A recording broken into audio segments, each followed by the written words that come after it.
Halo, selamat siang Pak Ami. Iya. Selamat siang. Iya Pak Ami. Saya perkenalkan, nama saya Dimas dari Bang Pak.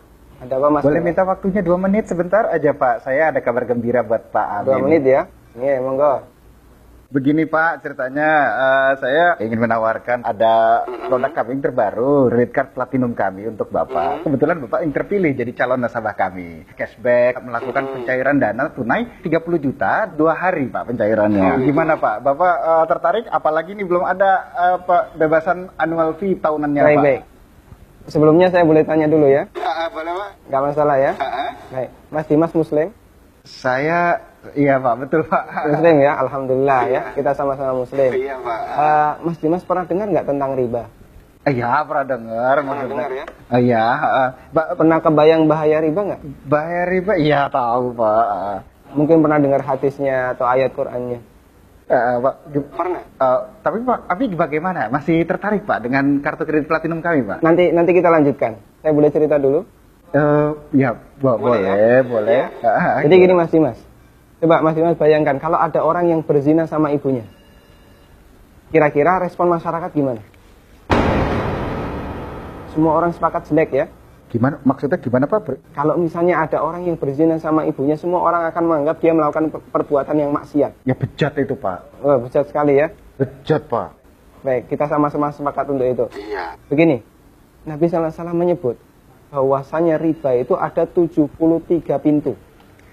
Pintu yang paling ringan, kata Nabi SAW, dosa riba itu seperti berzina sama ibunya, Mas. Itu nilai dosa riba yang paling ringan. Coba kalau Anda tadi tawarkan 30 juta, itu berapa nilai ribanya? Ya, tapi kan... Saya lanjutkan boleh? Iya. Ya, kita lanjutkan dulu ya. Iya. Saya sebutkan, ini ada beberapa fase kehidupan manusia. Orang yang makan riba semuanya mendapatkan azab dari Allah.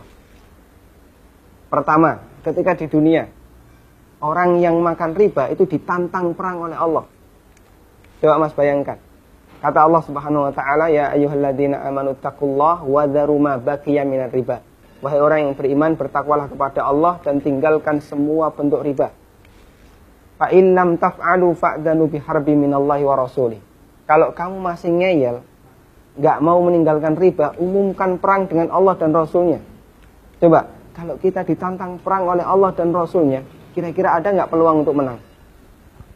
Nggak ada ya? Ampun Pak. Ini yang pertama. Yang kedua, orang yang mati dalam kondisi membawa dosa riba, makan riba, nanti dia akan dihukum di kuburan dalam bentuk berenang di sungai darah. Masya Allah, berenang di sungai darah. Kata Nabi SAW, beliau pernah menceritakan mimpinya, dan mimpi beliau itu wahyu. Nabi SAW pernah melihat ada orang yang berenang di sungai darah, kemudian di tepi sungai ada orang yang membawa batu. Setiap orang ini berenang menepi, dilempari batu ke mulutnya, kemudian balik ke tengah. Ini yang kedua.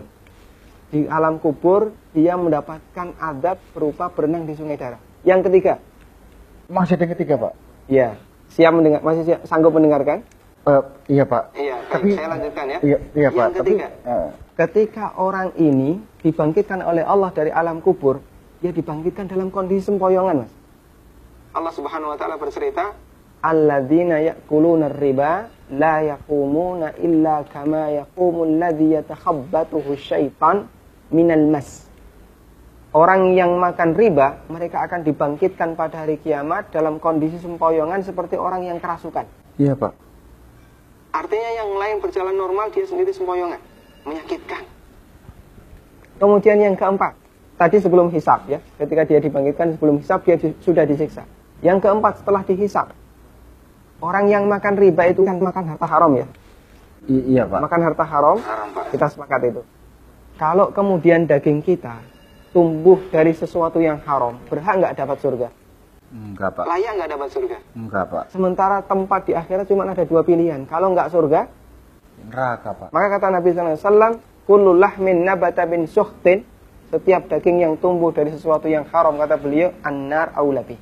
Iya Pak. Neraka lebih layak baginya. Coba Mas Dimas bisa perhatikan, dalam 4 fase kehidupan orang yang makan riba itu semuanya sengsara. Ketika masih hidup di dunia, dia ditantang perang oleh Allah. Ketika mati, dia berenang di sungai darah. Iya Pak. ketika dibangkitkan dalam kondisi sempoyongan, setelah hisab dia ditempatkan di neraka. Iya Pak. Masya Allah. Masih ada tawaran yang lain? Ampun Pak. Masih dilanjutkan? Ampun Pak. Mas Dimas bisa renungkan Iya Pak.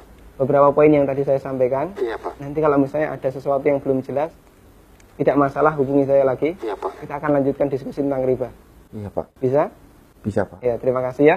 Assalamualaikum. Waalaikumsalam.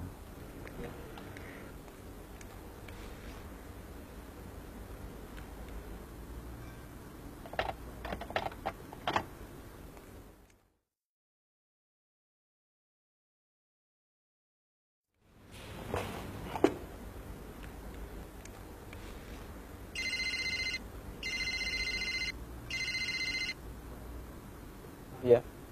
Halo, assalamualaikum Pak. Waalaikumsalam warahmatullahi. Saya Dimas nih yang tadi Pak. Iya Mas Dimas. Gimana nih Mas Dimas? Ada tawaran apa lagi nih? Ada lowongan kerjaan nggak ya Pak ya?